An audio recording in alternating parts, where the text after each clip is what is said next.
Hi, welcome to another episode of Supportive Service Dogs. My name is Charlie, and today we're going to be talking about some of the weirder aspects of the service dog community.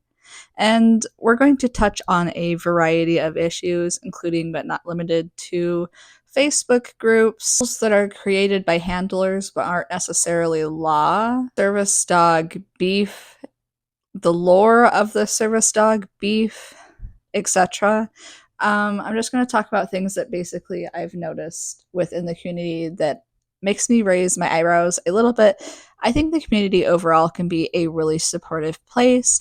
And here's what I will say about the service dog community. If you kind of stay to your own and mind your own business, you'll be fine. But if you get wrapped up in a lot of other people's business and a lot of other people's drama, or you spill a bunch of tea and secrets to somebody who maybe you shouldn't have, I see that all the time. Feelings get hurt, friendships get broken, people will just air everything out on the internet. And there's a lot of good and bad that happens when things like this happen or things implode within friendships. So, if you're not familiar with, I'm in the service dog community, but there is a Facebook group that is a blacklist. I think there's a couple of them, but there's one main one. Like, in theory, it seems like it's a good thing. It's essentially to call out service dog handlers who are doing things that maybe you shouldn't support with your views, with your time, etc. But what it kind of turns into is like a witch hunt, or sometimes it'll be people canceling other people for things that aren't really cancelable offenses, if that makes sense. Sometimes I think people like genuinely need to be called out. And if you're familiar with this group, there's a couple of characters that come into play, and there's a couple of characters within the service dog community, specifically on TikTok, who are always in some kind of drama. And I think you just have to learn early on when you enter it to stay away from people like that. And what I always tell people, because there's always, we're going to get into fake spotting, things like that. There's fake spotting groups as well, where essentially people will post dogs that they see in public that are quote unquote not service dogs in public. And I'll see this online too, where people will like purposely, their account or their channel is essentially to go and seek out other videos online of people breaking the rules and call them out on it. And while I see like a need for that, I am, or like why people want to do that, I think that time is better spent educating rather than like calling out like an individual person. I don't think that really ever goes very well, and people rarely like being called out by a stranger online, even if you are correct. And so I see this a lot, but there's a lot of fake spotting, a lot of fake accusing of service dogs, like a service dog handler accusing another service dog handler of having a fake or an aggressive dog. I see that all the time. Like, so and so has an aggressive dog. They did this when we were alone together about 6 months ago. It's always unveiled like they've been friends for months and months and months. And then, like, 6 months later, they're like, and by the way, Cindy, she sleeps with dog poop in the bed, just so you guys are aware. And she took, I don't know what the dog's name is, little Pierre's toe off, and she actually ate it. And we're like, whoa, you sat on that for 6 months? And they're like, well, we were friends, and I was worried that she'd come after me. It's like stuff like that sometimes. Like, it's sometimes really wild stuff. And I've made some really good friends in the service dog community, but what I will say is I think the service dog community is highly competitive. And people who are in the service dog community, they're looking for a very niche type of service dog handler to be friends with, to follow. And so that often leads a lot of other service dogs out. For instance, you might follow other dogs that are trained for diabetes tasks if that's what you're training your dog for, or you might choose to follow other golden retriever handlers because you yourself have a golden retriever. And so this is now bringing me to my next point, is that the service dog community has a lot of fake rules. And there's a lot of community rules that I thought were law until I took the time to read the ADA. There is an entire section on service dogs. Ooh, my thing just fell in the back. But there's an entire section in the ADA about service dogs, and you can go through and you can read them. And a lot of the service dog handlers get the basics right, right? Like you you know, we don't have papers, we don't ask for papers, we don't show papers, things like that. Like that's not a thing. But there ends up being these fake rules. Like one of them is 4 on the floor, and the ADA more or less carves it out as service dogs are allowed to be held or placed in a sling. Service dogs can be all sizes. And so when people are like, the dog is obviously fake, they don't have 4 on the floor, or they're being held by their handler, that dog is obviously fake. Like, I keep trying to hammer this home to people because I have an unusual size service dog, that just because they are being held or they are in a lap doesn't mean that they're any like less legitimate than a service dog that you see walking. If they're well behaved and they're attuned to the tasks that they've been trained to perform, then it's absolutely fine. And small service dogs have their place and have their point, as well as large service dogs for other people. It just depends what you really, really need. And that's what people don't understand, is it's all about like what you need, who you want to follow, who you want to interact with. Like take the time to get to know the community, take the time to get to know the actual rules and laws where you live. I talk from a position of being in the United States, so the ADA is what covers here.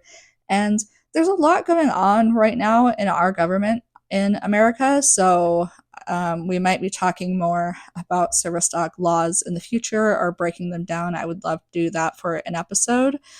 But I think following those rules instead of listening to community rules or having people dogpile because they perceive this as incorrect.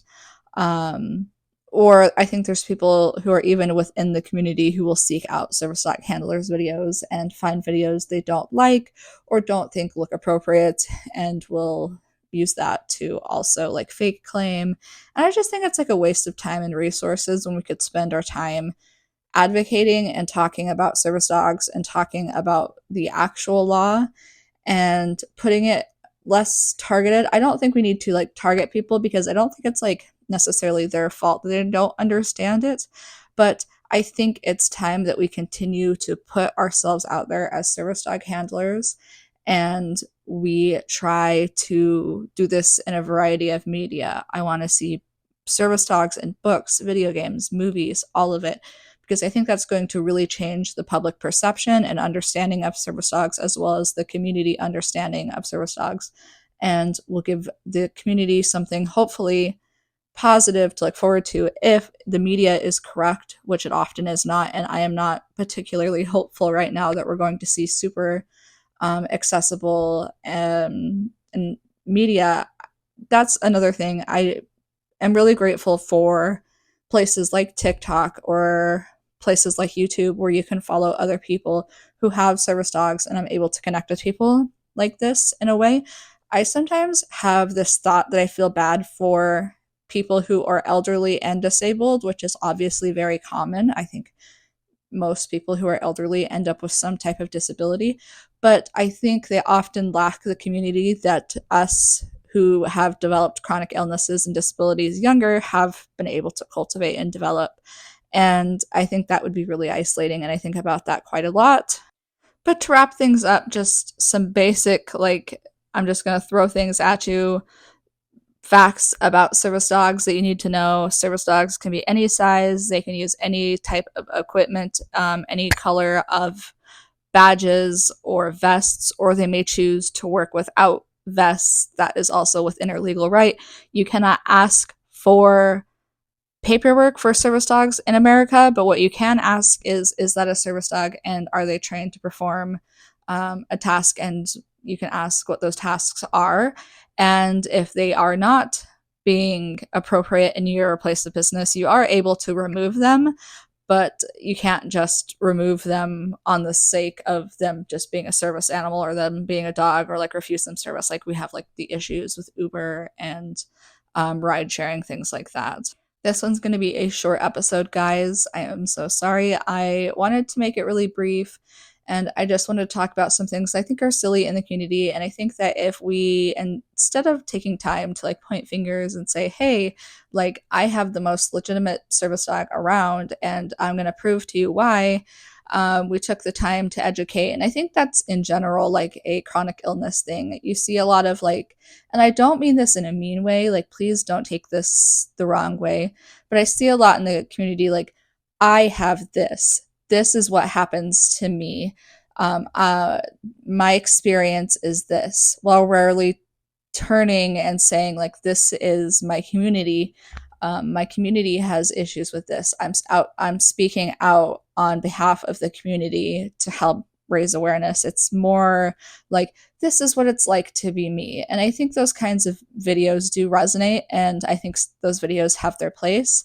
But when it's every single video, I think that also becomes problematic. I think there's a time and a place to educate. We have just hit on so many weird topics. Again, I'm going to wrap it up. My name is Charlie. Thank you guys so much for watching the shorter episode of Supportive Service Dogs. I will see you guys soon. I'm writing some scripts or some different things I want to talk about. Let me know if there's anything that you guys want to see on the podcast, or if you'd like to come on the podcast to discuss something very specific concerning service dogs. If you want to talk about your service dog journey, I would love to have somebody on here and we can just talk back and forth candidly about what it's like to have a service dog. Maybe somebody who's from a different background, like I self-trained. Maybe I could find somebody who has a dog who is not self-trained, and we can have conversations about what our experiences have been, because I haven't seen anything like that. So throwing ideas out there for other handlers who may be watching. I don't know how to reach out to people. I'm so awkward. But I really appreciate even one listen, one play, one person checking out my content and listening to what I have to say. That means the world to me. And I appreciate it. And I'll talk to you guys soon.